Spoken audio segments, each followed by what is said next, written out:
Cuando se acaba la canción.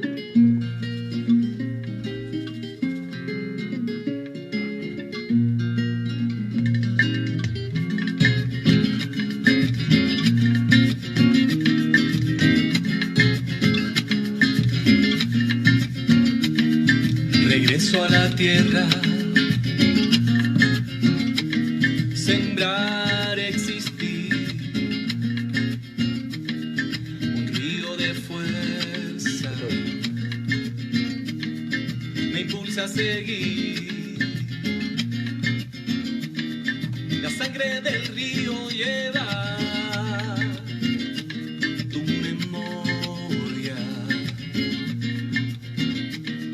La sangre del río guarda nuestra historia. Y el río te canta y el río te llora. La sangre del río guarda. Muy buenas noches para todos y para todas. Muchísimas gracias por acompañarnos. Qué bueno estar en este espacio que hemos llamado La Brújula. Y hoy tenemos un programa súper especial, muy importante. Tenemos un invitado que va a resolver muchas de las dudas que se han suscitado en las redes sociales directas hacia él. Pues nada, aquí está sentado, dispuesto a responder a todas estas preguntas. Voy a empezar saludando a Víctor. Víctor, muy buenas noches. ¿Cómo está? Buenas noches, Diana. Complacido de estar en este programa creado precisamente para que ustedes compartan, para darles a conocer lo que está haciendo el Centro Nacional de Memoria Histórica. Esperamos también que todos interactuemos, que todos nos escriban sus preguntas. Director Darío Acevedo, muy buenas noches. Buenas noches, Diana. Buenas noches, Víctor. Y aquí los auxiliares. Un saludo muy especial a toda a la audiencia, a los que están con nosotros, planteando sus inquietudes o interesados en conocer más acerca de los trabajos que venimos realizando en los últimos meses. Muy bien. Hemos venido recogiendo una cantidad de preguntas que se han hecho por las redes sociales antes de este programa, por supuesto, pero este programa va a tener una dinámica y es que tenemos unas preguntas, esas que hemos recogido, pero ustedes pueden hacer más preguntas y vamos a estar revisando todo el tiempo este Facebook Live para hacer estas nuevas preguntas. Las 10 primeras personas que se conecten a esta rendición de cuentas van a tener un informe de conmemorando, un informe de aniquilar la diferencia y un CD de podcast de la entidad. Entonces, pues para empezar, yo quisiera darle la primera pregunta al director y esta es una pregunta donde quiero saber quién es el director Darío Acevedo, cómo desayuna, que nos cuente un poquito de él, que le podamos dar como un rostro familiar a esta labor. Bueno, voy a tratar de ser breve. La historia es larga porque tengo bastanticos años. Yo soy hijo de familia campesina, nací en Andes, Antioquia, pero me he criado toda la vida en la ciudad de Medellín. He estudiado siempre en instituciones públicas, tanto la primaria como la secundaria y la universitaria, financiado por el Estado. Por eso soy tan agradecido con el Estado. Porque yo también, pues hoy como muchos otros, tuvimos educación en este tipo de instituciones.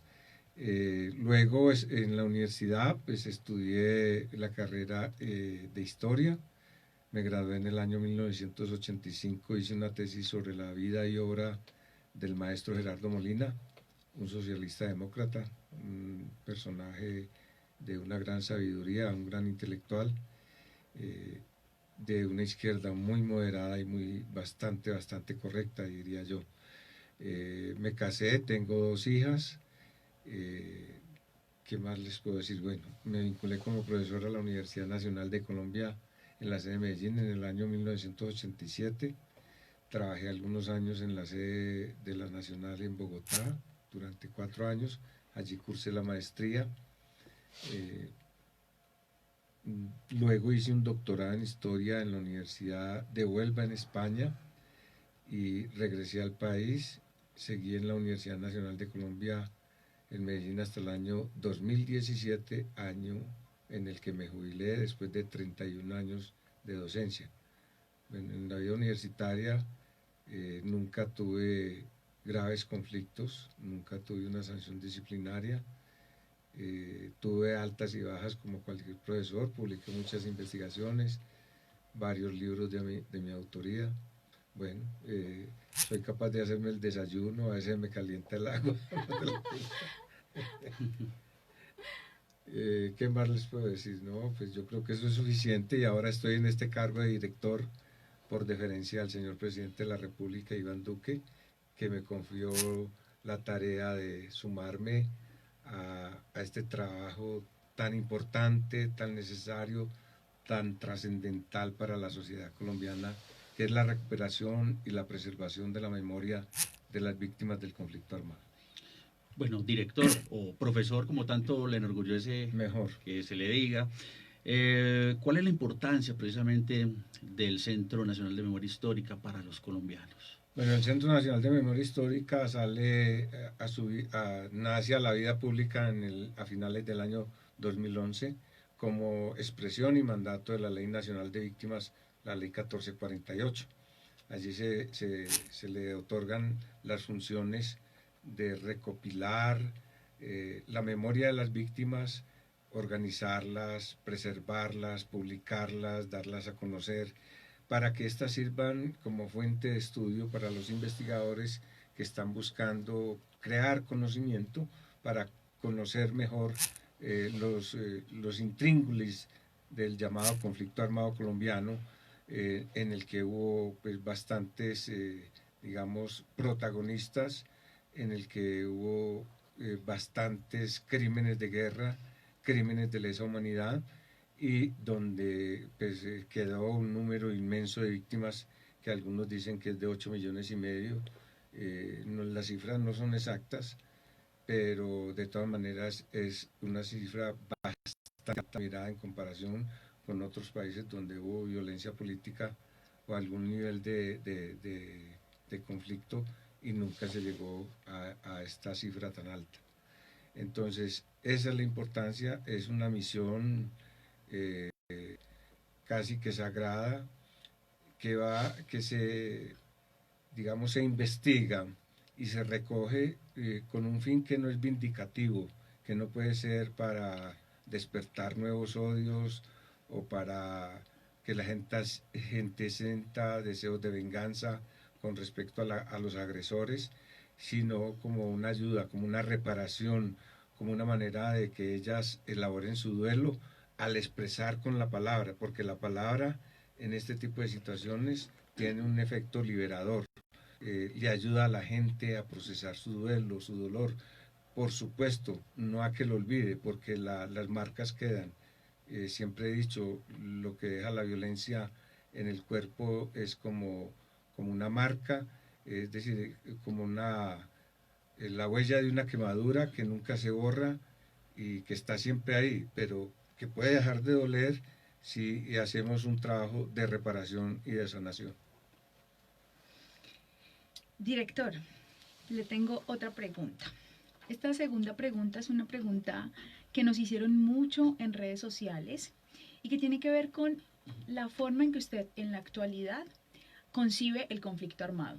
Ya mucho se especuló de su concepción inicialmente, ahora usted es el director del Centro de Memoria, ya lleva casi un semestre en este trabajo. ¿Qué piensa usted en este momento al respecto? Bueno, yo lo que he dicho o dije al principio es que la noción de conflicto armado es una noción controversial, como todas las cosas que digamos acá en los libros, en las investigaciones, como las cosas que digan los grupos de investigación de las universidades, todo está sometido a la controversia, porque la controversia es una de las condiciones fundamentales en la producción de conocimiento. Entonces, lo que yo sostuve es que no podía haber dogma, eso no se podía concebir ni como un dogma, ni como una contribución de parte de la institución a la construcción de una verdad oficial, porque la ley misma 1448 se opone a las verdades oficiales e incluso pues habría que agregar a las verdades contraoficiales, de manera que eso es un tema que sigue en discusión, sigue en debate, hay gente que no lo denomina así, otros lo denominan así, Yo he respondido desde el punto de vista jurídico y desde el punto de vista de mi juramento como funcionario público, que tengo que acatar la ley.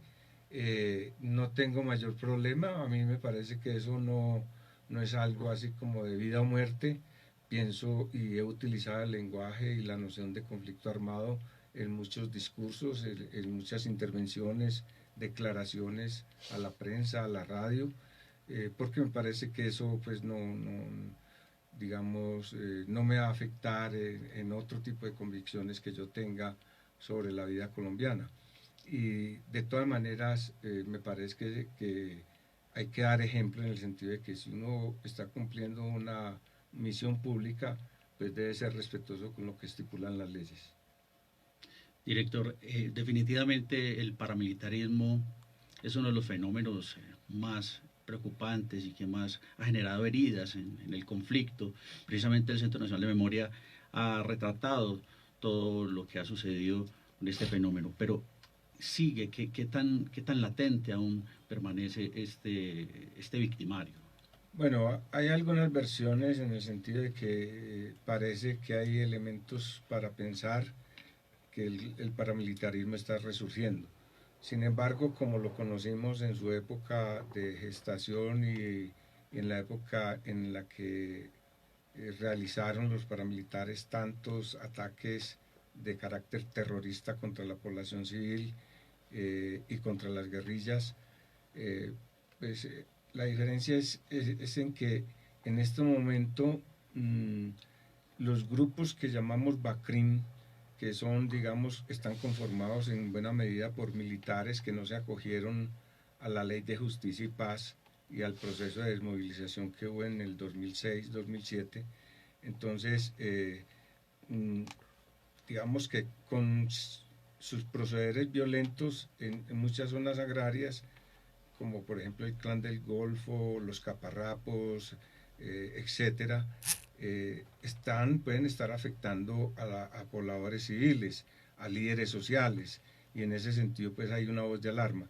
Pero me parece que todavía no hay la suficiente evidencia como para decir que estamos en una situación como la que vivió el país en los años 90 del siglo pasado, cuando pues, el país entero estaba acosado por numerosos grupos de esta naturaleza y cuando se estaban viendo pues masacres cada semana o varias veces por semana en distintos puntos de la geografía nacional.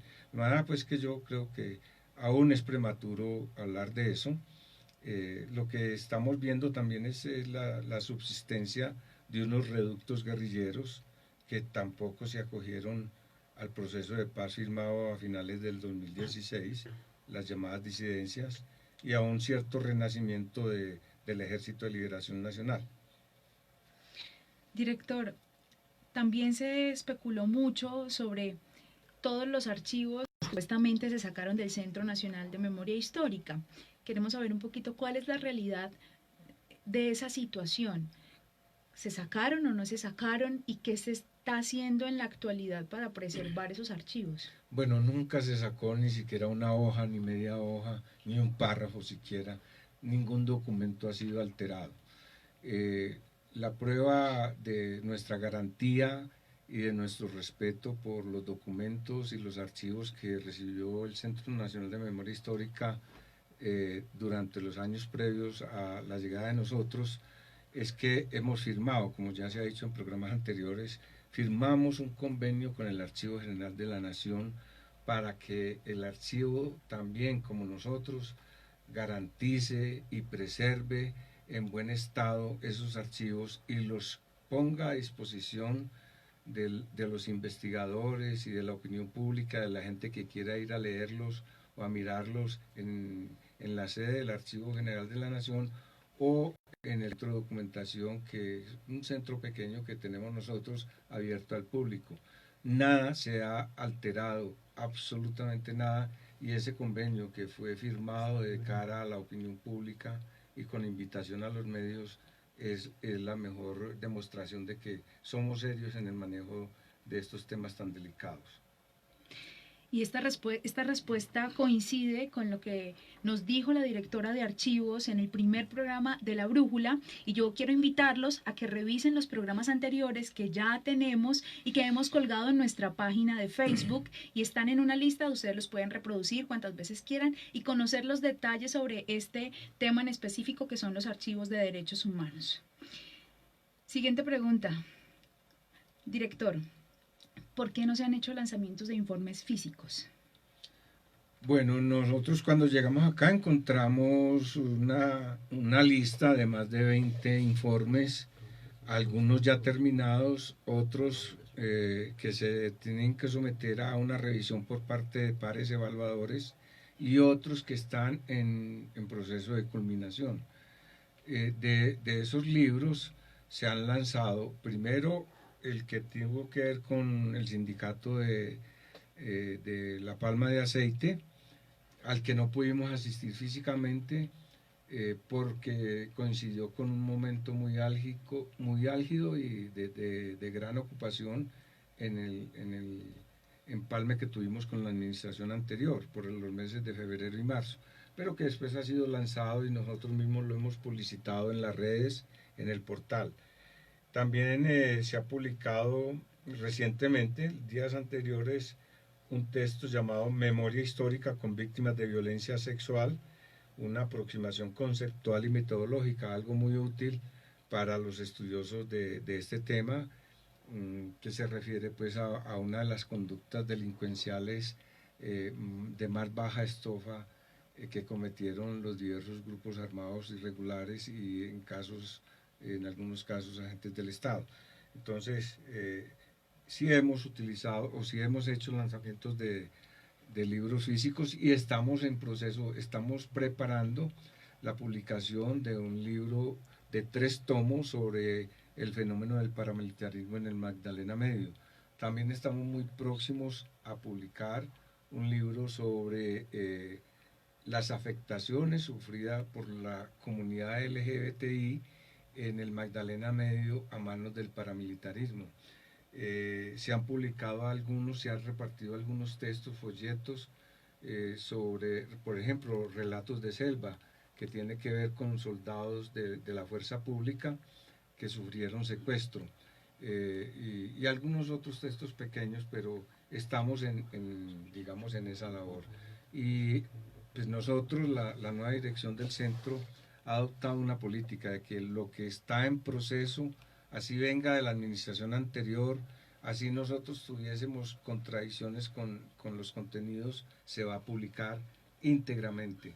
Si hay lugar a alguna observación, se hará una advertencia sobre la responsabilidad de lo que se diga en esos documentos, pero no van a ser alterados, excepto que los pares evaluadores sean los que digan, como en cualquier proceso investigativo, en cualquier universidad o en Colciencias, pues sean los que digan que hay que hacer correcciones de una u otra índole. Pero entonces, puntualicemos, ¿vamos a tener informes físicos? Claro que sí, vamos a tener informes físicos de todos los procesos que venían de antaño y de los que vamos a iniciar o ya estamos trabajando en este periodo. Eso se va a publicar, va a haber ediciones digitales, va a haber ediciones en físico, vamos a seguir surtiendo las bibliotecas de todo el país, todo el material. Recibimos en bodega cerca de 75.000 ejemplares y la orden que le di, no utilizo casi esa palabra de orden, la orientación que le di al funcionario de la unidad de comunicaciones y a otras dependencias de nuestro centro de memoria era que había que repartir profusamente todos esos textos, porque yo no tengo ningún prejuicio con respecto a lo que se diga en ellos. Me parece que son contribuciones al debate, contribuciones a la construcción de conocimiento. Todo eso ha de servir. Cualquier texto, aunque estemos o la gente esté en desacuerdo con ellos, como va a ocurrir seguramente, eso es una contribución al debate, a la controversia, y así es como construimos conocimiento. Y con esas publicaciones también vendrán los lanzamientos, ¿no?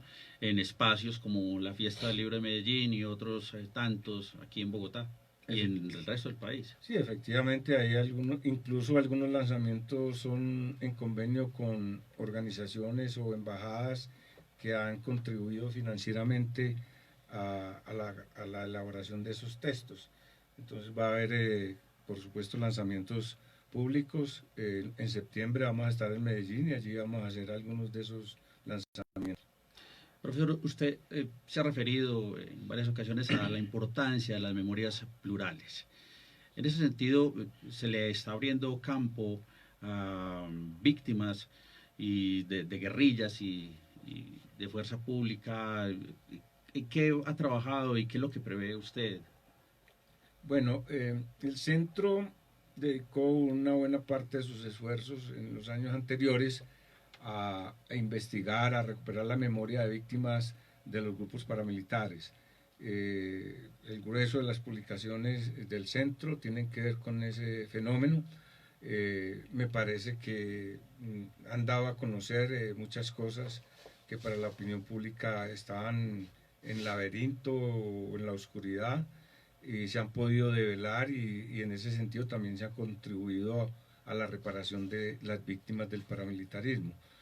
Ahora, en este periodo y también a raíz del proceso de paz entre el gobierno Santos y la guerrilla de las FARC, pues una de las cosas que sale a flote es que la guerrilla, así como el Estado, tienen un deber de memoria. O sea, ellos tienen que aclararle a la población por qué cometieron ciertos delitos, por qué acudieron a ciertas conductas reprochables condenadas por el derecho internacional humanitario y por los derechos humanos. Y en ese sentido, pues la población que fue víctima de guerrillas como las FARC o el ELN van a ser objeto de nuestras indagaciones. Por ejemplo, vamos a investigar la masacre de Machuca en Antioquia, en Segovia. Vamos a investigar la masacre de la Chinita en Apartadó, en el Urabá antioqueño. Vamos a investigar las masacres contra algunas familias, secuestros, etc.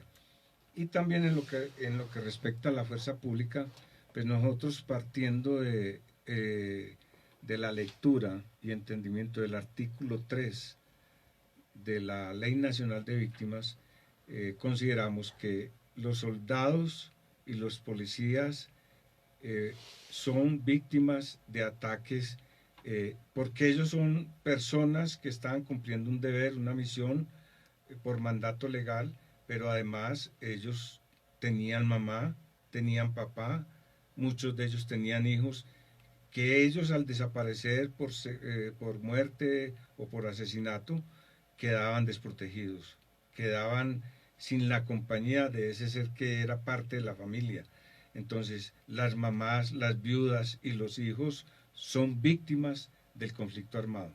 Ahora, como son tantas las víctimas de la fuerza pública y de las fuerzas militares, la cifra llega como algo así como 290.000 víctimas cercanas, pues nosotros hemos delimitado los grupos que vamos a trabajar como víctimas de 4 delitos de crímenes de guerra, que son afectados por minas antipersonal y por artefactos explosivos de efectos indiferenciados e incontrolables, que son los que tienen que ver con los mutilados. Es decir, todo el mundo, por ejemplo, en el desfile del 20 de julio pudimos ver soldados y policías a los que les faltaba una pierna o las 2 piernas o un brazo o los 2 brazos, gente quemada, gente que quedó ciega, sorda, es decir, los mutilados de la guerra.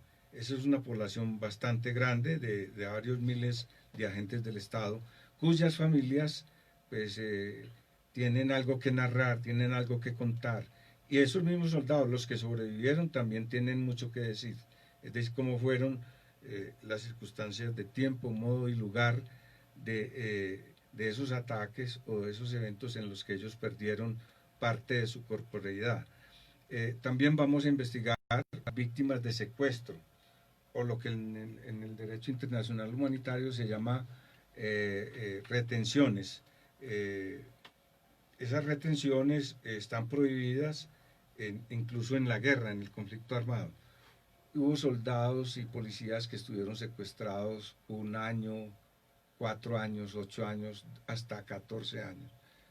Condiciones deplorables, infrahumanas, con cadenas en el cuello, en los pies, para evitar que se volaran, encerrados como si fueran animales en unas jaulas.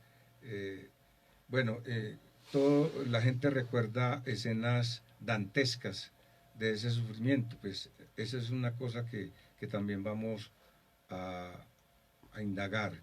En tercer lugar, los asesinatos fuera de combate, es decir, soldados y policías de diferentes grados, bajados de un bus o de un carro oficial en un retén y que luego eran ejecutados sin fórmula de juicio y es decir, sin ninguna posibilidad de sobrevivir.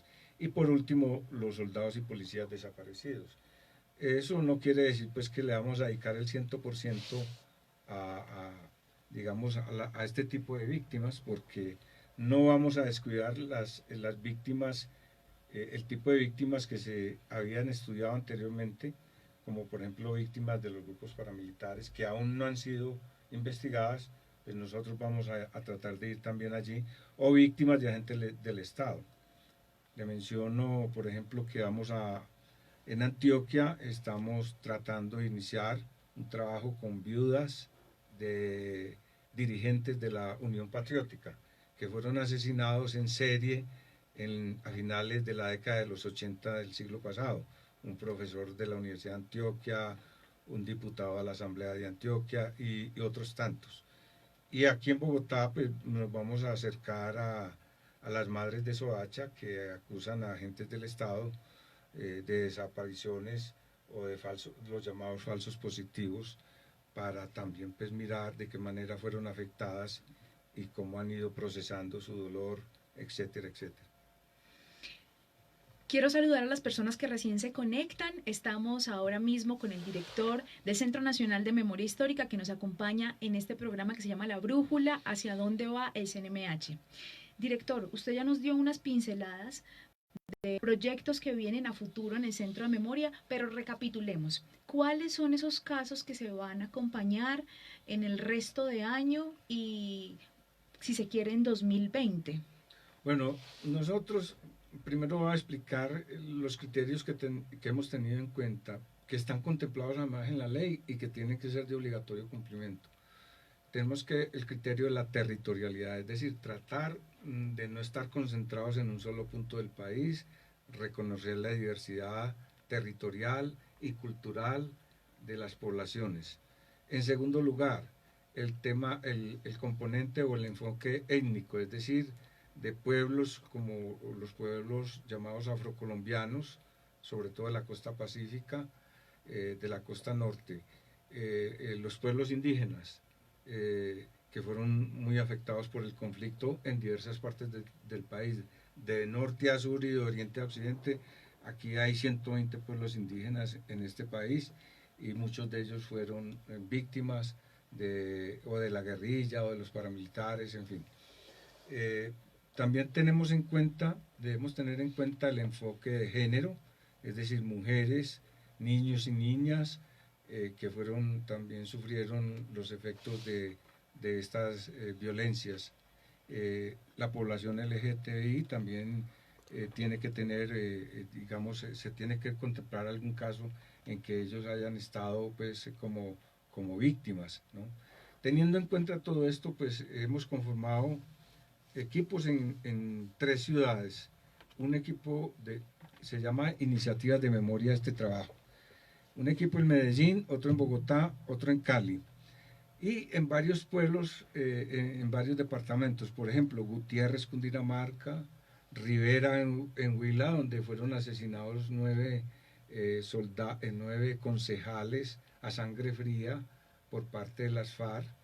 Vamos a ir a Algeciras, donde la guerrilla asesinó a unos niños que estaban vestidos de policía, de patrulleritos, en una etapa de la Vuelta a Colombia, por allá en los años 90. Vamos a ir a un pueblo en Santander, es decir, en varios departamentos vamos a hacer trabajos de recuperación de memoria con víctimas de masacres. Entonces ahí está la tipología: víctimas de masacres, pueblos arrasados, ataques, digamos, contra fuerza pública indefensa, también víctimas de secuestro, empresarios víctimas de secuestro. Vamos a trabajar también algunos casos relacionados con mujeres, como digo yo, como decía ahora, las viudas de la Unión Patriótica en Medellín y Antioquia. Vamos a trabajar falsos positivos, es decir, de esta manera vamos a sumar unas 25 iniciativas. Esas iniciativas son adelantadas por parejas de profesionales que son contratados por el Centro de Memoria Histórica, que acuden a la población afectada, entrevistan a sus líderes, a la gente que quiere hablar, en los casos que las víctimas dicen que se debe omitir o guardar reserva de alguna información, pues nosotros estamos obligados a respetar esa voluntad. El relato de las víctimas nosotros no lo tocamos ni lo corregimos, simplemente se le hacen anotaciones de repetición de palabras, de tildes, pues de ortografía, para que pues sea legible, para que sea, pues digamos, fácil de leer por cualquier ciudadano. Simplemente lo que se hace aparte en esas iniciativas de memoria es que la pareja de investigadores hace un contexto, escribe un contexto que se refiere a la fecha de los acontecimientos, a los protagonistas, al número de afectados, a las afectaciones a la economía, etcétera, ¿cierto? ¿Dónde fue el lugar en el que ocurrieron los hechos? ¿En qué departamento? ¿Qué cultura primaba allí? Etcétera, etcétera. ¿Qué lazos fueron rotos? Eso es lo que llamamos un trabajo previo de contexto, que sirve para que el lector de las narraciones, de los relatos, esté perfectamente ubicado. Bueno, yo creo que también es importante, digamos, cambiemos un poco el tema, pero hay un asunto relevante dentro de la misionalidad del Centro de Memoria Histórica, y es el museo. ¿Cuál es el compromiso del Estado para la construcción del museo? Y expliquemos un poco, para quienes no lo saben, cuál es la transición que esta entidad tiene que hacer precisamente el museo. Bueno, la ley 1448, que es la ley de víctimas, estipula que el Centro Nacional de Memoria Histórica debe construir un museo de la memoria de las víctimas. Se nutre con objetos, textos y cualquier otro tipo de objetos o elementos que se puedan considerar dignos de mostrar en un museo como parte de la experiencia vivida por las comunidades afectadas por la violencia política, y también por obras de artistas que se refieren a esos hechos a su manera. Entonces, ese museo ya está financiado. Tuvo aprobación en 2 COMPES, que son pues, la reunión pues, de los organismos donde se hace la destinación de los recursos de alto rango en todos los sentidos en las políticas públicas del país. Entonces ya, digamos, hay un dinero que está disponible para la construcción física. El museo ya está diseñado. Hubo un concurso hace 2 años, ahí salió, digamos, el diseño. Ya lo que viene es la preparación del lote donde va a ser construido, que es en la intersección entre la calle 26 y la Avenida de las Américas. Allá hay un espacio que hay que sanear porque hay varios propietarios que alegan ser dueños del mismo. Uno de los más grandes es la empresa Bavaria, pero debemos anunciar que ya Bavaria donó, y eso se va a escriturar públicamente, donó sus derechos al Centro Nacional de Memoria Histórica. Estamos esperando ya una negociación con los otros propietarios y con el Distrito Capital, que también hizo la donación y va a hacer todas las adecuaciones de redes, de acueducto, de alcantarillado, eléctricas, de acceso que haya que hacer para la construcción del museo. En el término de máximo, de aquí en adelante, máximo 2 meses, o sea, agosto-septiembre, debe estar saneado el lote. Y eso nos dará la posibilidad de, o mejor, abrirá la posibilidad de instalar o de colocar lo que llamamos la primera piedra del museo. Como ya está diseñado, se abre un pliego de peticiones para esa construcción. La construcción se contempla que dure 2 años, o sea, de octubre de este año a 2019 a octubre del 2021, el museo tiene que estar terminado, tiene que estar dotado, tiene que estar en funcionamiento, debe haber una ley que conforme su estructura organizativa, el personal de planta, los trabajos y las funciones, los manuales, etcétera, y los guiones museológico y museográfico desde los cuales se va a organizar ya internamente las exposiciones que tendrán lugar en el Museo de la Memoria. En eso es que el Centro de Memoria Histórica, que termina funciones en el 2021, según la Ley de Víctimas, digamos, ahí desaparece o se liquida el Centro Nacional de Memoria Histórica, si no hay prórroga de la ley, y emerge o nace a la vida cultural del país el Museo de la Memoria de los Colombianos. Director, tenemos preguntas en nuestras redes sociales. Voy a leerle la de Jensi DM, que nos pregunta qué objetivos o metas se plantea como nueva administración. Bueno, ya hemos estado hablando de eso de alguna manera, unas iniciativas de memoria, que es un trabajo, digamos, que nos aproxima al relato de las víctimas, y ese relato pues se constituye más adelante en una fuente primaria para los investigadores del área de las ciencias sociales y humanas. Hemos hablado de ir a núcleos humanos que fueron víctimas de guerrillas. Hemos hablado también de trabajar con soldados y policías de diversos grados que sufrieron crímenes de guerra. Vamos a seguir trabajando en las líneas anteriores también, aunque de una manera más equilibrada. Y hay algo muy importante, lo del museo. Bueno, ese es otro objetivo. Lo del museo es un objetivo estratégico señalado por la ley. Y puedo decirle también a la opinión que el presidente de la República, Iván Duque, me lo ha dicho personalmente, está interesado en que ese museo salga adelante y ha dado todas las garantías para que el museo sea construido. Entonces ha tenido una preocupación particular por ese tema. Y lo último es que estamos firmando un convenio con Colciencias, que yo creo que en una semana o 10 días máximo estaremos firmando de cara a la opinión pública, por medio del cual la investigación densa o compleja o la investigación estructurada, es decir, aquella que hacen las personas académicamente preparadas para hacerlo, participen en una convocatoria que vamos a hacer. Nosotros vamos digamos, a destinar una suma de nuestro presupuesto, 5.000 millones de pesos, para que Colciencias, utilizando su plataforma, convoque a todos los grupos de investigación clasificados por la entidad para que presenten proyectos de investigación sobre el conflicto armado, la memoria de las víctimas y todos los temas conexos con esa problemática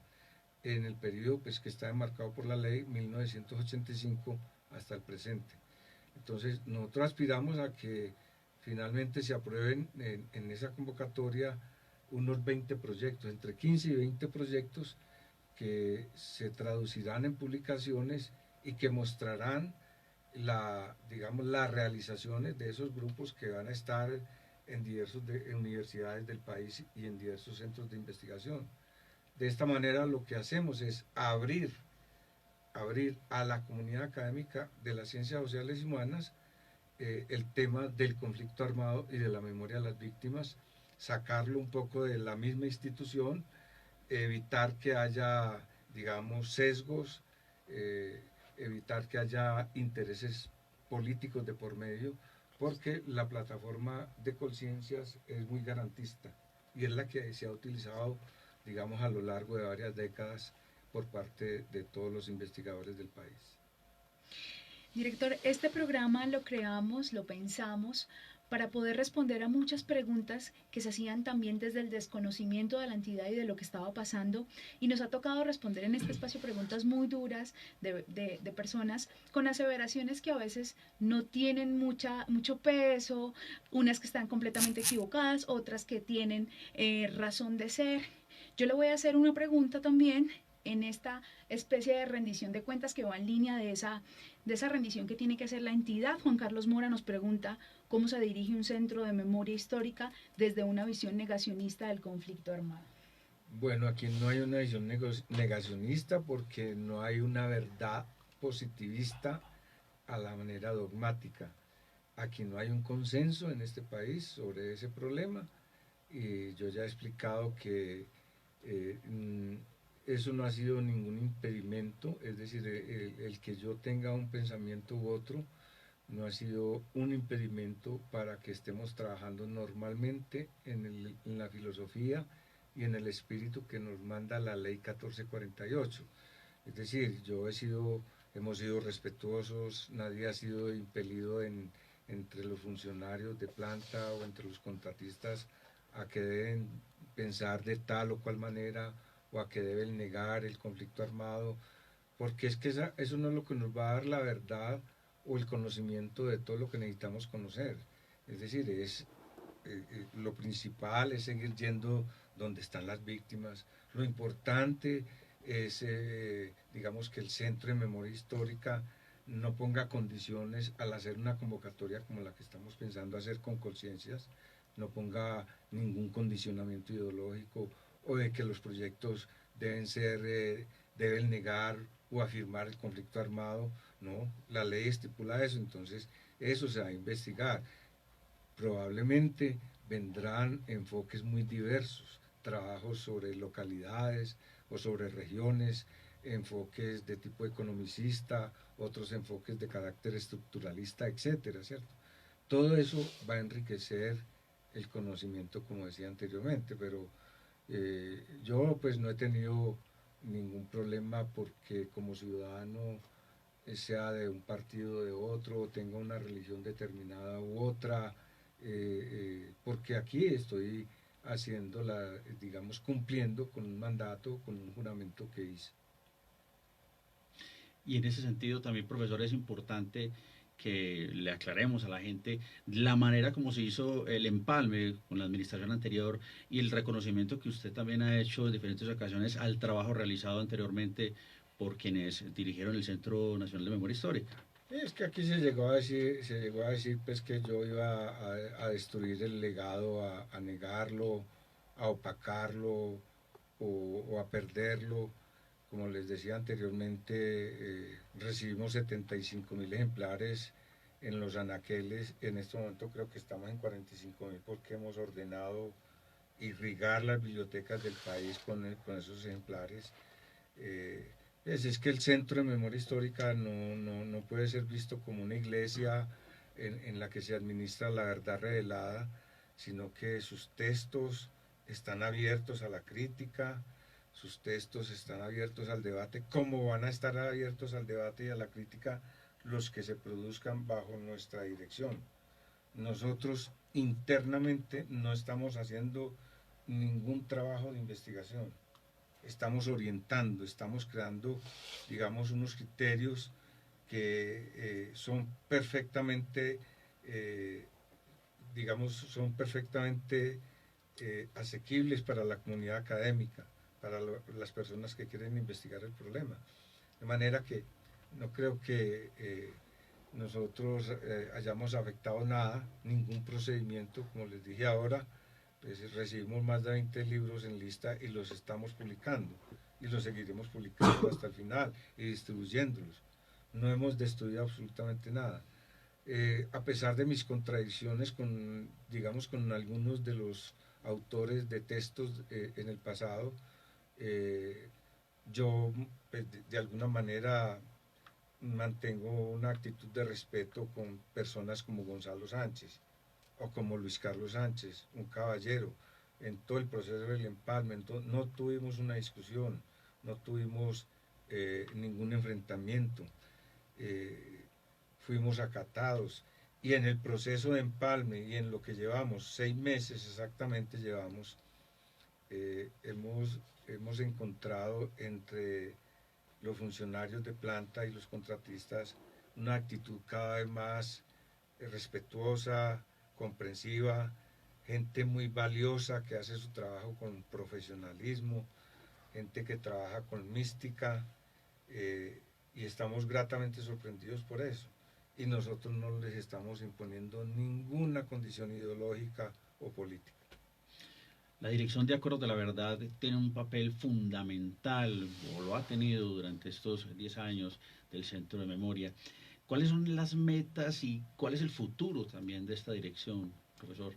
Bueno, la Dirección de Acuerdos de la Verdad, para aclararle a nuestros acompañantes en este programa, es una dirección creada para trabajar con desmovilizados del paramilitarismo, o sea, no son las víctimas, sino los victimarios. Eso puede parecer contradictorio y eso creó pues incluso algunos roces en el momento fundacional del Centro de Memoria, porque son dos cosas muy distintas. Pero, digamos, fue el gobierno de ese momento el que le adjudicó esa tarea, esa responsabilidad al centro, a través de la ley 2244, ordenó que el centro acopiara unas 18.300 certificaciones de contribución a la verdad que debían ser firmadas por elementos de base del paramilitarismo, que era la condición para que ellos no fueran a la cárcel, y firmaran un compromiso de no repetición en esa certificación y de contribuir al esclarecimiento de la verdad de los hechos cometidos por ellos. Ese trabajo en este momento va en unas 14.500 certificaciones y creemos que entre lo que resta de este año y el año entrante se concluya la meta. ¿Qué pasa ahí? Como ahí se reciben, en esa área se reciben mandatos judiciales, pues de pronto lo que quede restando, que va a ser muy pequeño, se pueda escribir como una dependencia dentro de otra de las dependencias misionales nuestras. Por ejemplo, la que llamamos construcción de memoria o la que llamamos museo. Cualquiera de esas dos perfectamente puede abrirle un espacio a lo que quede restando por hacer. Director, muchos de los líderes sociales en los territorios son los que están haciendo esos ejercicios de memoria, de rescatar lo que ha sucedido en esos espacios, pero además son los que están liderando la resistencia. Mañana va a suceder esta marcha en contra del asesinato de los líderes sociales en Colombia. ¿Usted se va de marcha mañana?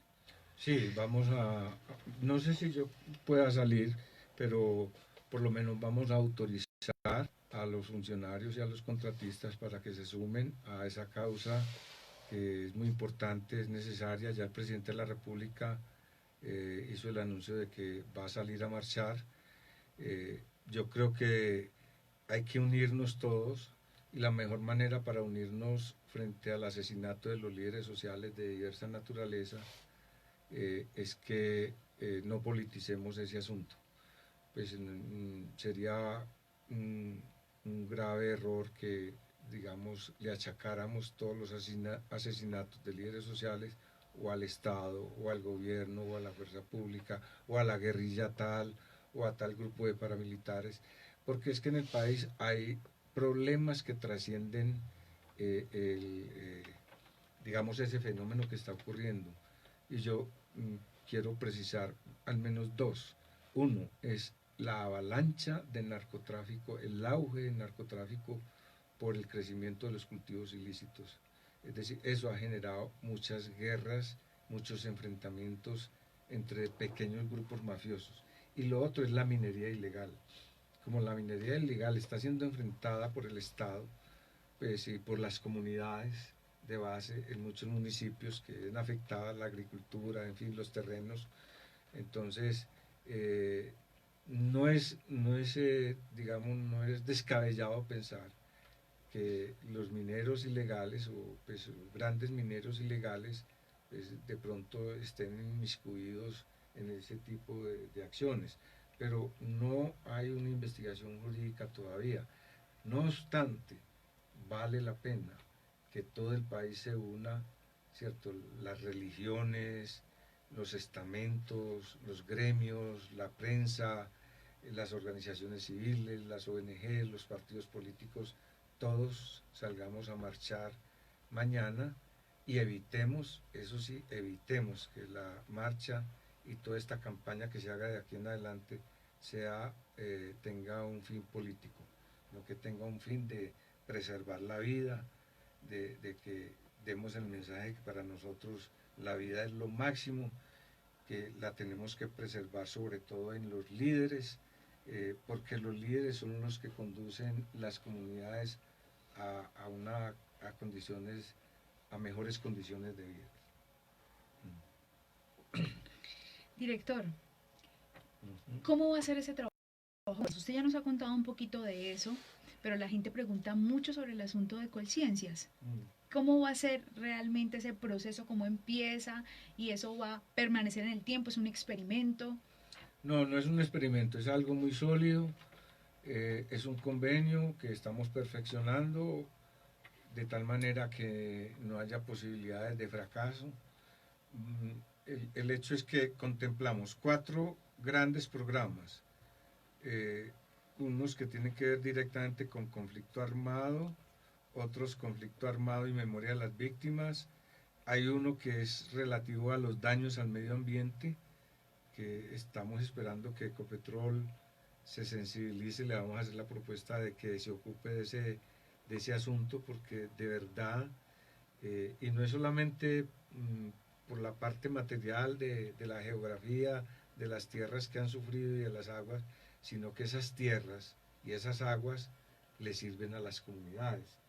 Entonces, cuando se contamina el ambiente por una acción de guerra o por una acción terrorista, ¿quiénes son los afectados? Las comunidades que viven en esas tierras. Entonces, esa es una de las líneas. ¿Qué vamos a hacer? Vamos a hacer una convocatoria nacional. Esa convocatoria estará saliendo en el mes de agosto.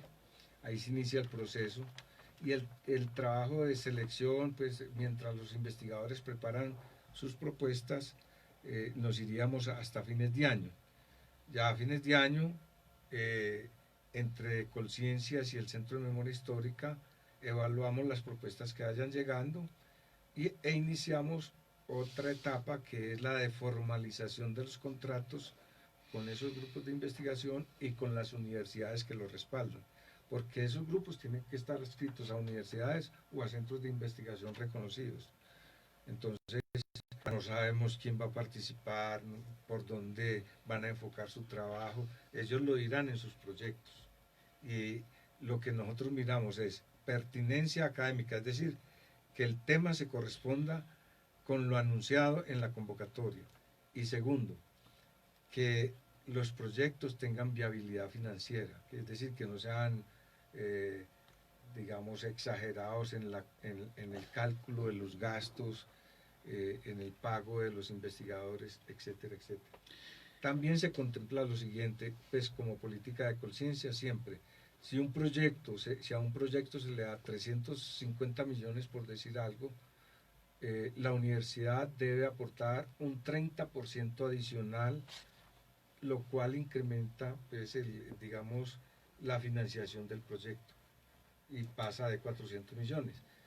Si uno es de 300 millones, el 30% son 90 millones. O sea que el total de ese proyecto sería 390 millones. Y así. Entonces, ahora bien, el resultado de esos proyectos, como la investigación compleja necesita maduración en el tiempo, eso no es de la noche a la mañana, entonces estamos esperando que los resultados de estos proyectos estén terminando hacia el mes de junio del año 2021. esa política se mantendrá, yo no sé cómo. Si el Centro de Memoria Histórica continúa, se le alarga la vida en algún proyecto, pues deberá seguir haciendo ese trabajo si resultó exitoso. Hay que hacer un balance. Ahora, si no es el Centro de Memoria Histórica, yo personalmente pienso que el Estado nunca debe descuidar la financiación de la investigación sobre estos problemas. Ya lo hará de pronto a través del Ministerio de Ciencia y Tecnología que se va a crear en este año. Entonces, esa será una línea, digamos, a recomendarle al gobierno. Si nosotros dejamos de existir porque no se prorrogó la ley, le vamos a decir al gobierno, mantengan esa investigación, porque es importante para este país. Director, la ley le ha dado vida a un sistema de justicia transicional. ¿En qué punto o de qué manera también aporta el Centro Nacional de Memoria Histórica a entidades como la Jurisdicción Especial para la Paz, la Comisión de la Verdad o la Unidad de Búsqueda de Personas Desaparecidas? Bueno, esas instituciones que acabas de mencionar fueron creadas recientemente y es parte del compromiso del Estado por el acuerdo de paz con las FARC. Tienen escasamente 2 años de existencia, algunas, la Comisión de Esclarecimiento tiene creo que 5 meses de funcionamiento. En cambio, el Centro de Memoria surgió hace más tiempo, a finales del 2011. O sea, hay una diferencia de tiempo que implica también algunos problemas de sincronización. Nosotros estamos haciendo trabajos sobre memoria que sirve para el esclarecimiento de la verdad, pero la Comisión de Esclarecimiento de la Verdad necesita la información nuestra, pero ellos también están yendo a territorios a hacer lo mismo que hacemos nosotros.